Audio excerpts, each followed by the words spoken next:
G20 के लिए जो सरकार की ओर से न्योते का कार्ड भेजा गया है उस पर लिखा है भारत। अंग्रेजी में छपे इस कार्ड में ऐसा पहली बार हुआ है जब प्रेसिडेंट ऑफ इंडिया की जगह प्रेसिडेंट ऑफ भारत छापा गया है।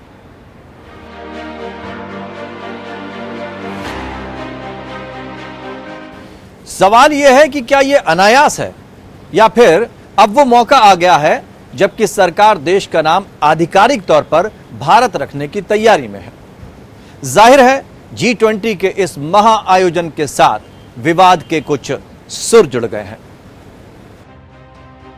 भारत जो इंडिया था, इंडिया भारत हो गया है।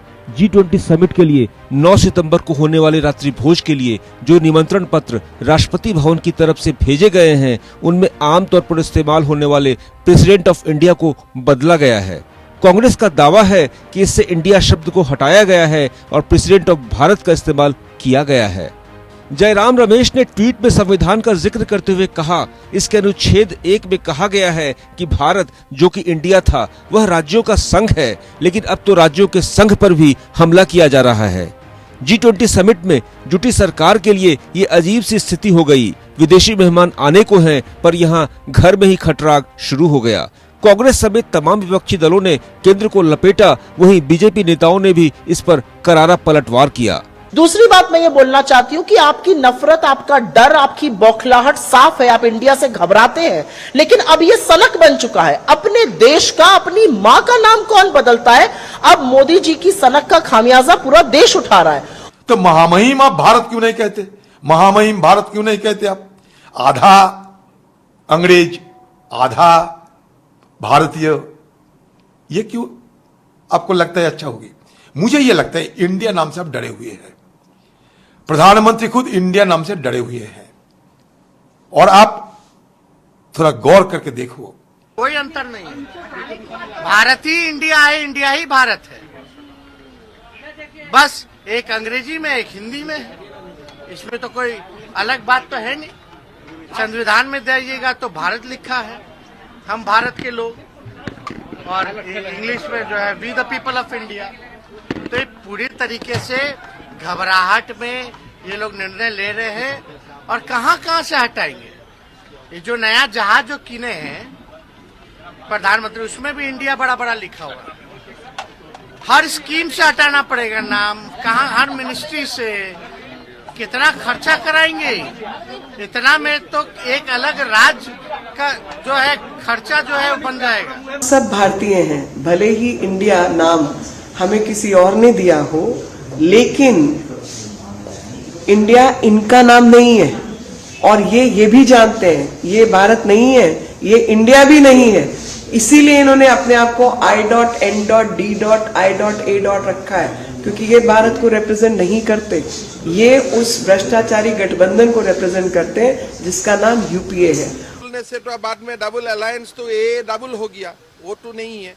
तो मतलब कांग्रेस का जो इंडी अलायंस है वो अपना जगह में है। लोग दुकानें खोलता है, दुकान बंद भी हो जाता है। वो दुकान खोला है, दुकान बंद भी हो जाएगा।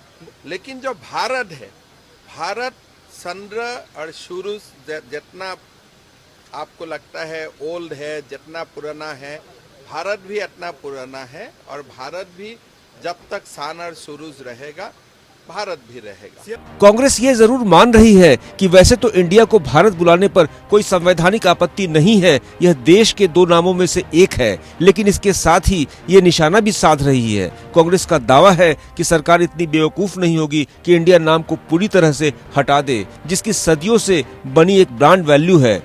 नसीहत यह है कि सरकार को दोनों ही नामों का इस्तेमाल जारी रखना चाहिए, एक नाम जो पूरी दुनिया में पहचाना जाता है। कांग्रेस इसे विपक्षी गठबंधन का नाम इंडिया रखे जाने से जोड़ रही है। कांग्रेस का कहना है कि इंडिया शब्द से बीजेपी सहम गई है, लिहाजा बीजेपी संविधान ही बदल देने पर आमादा है।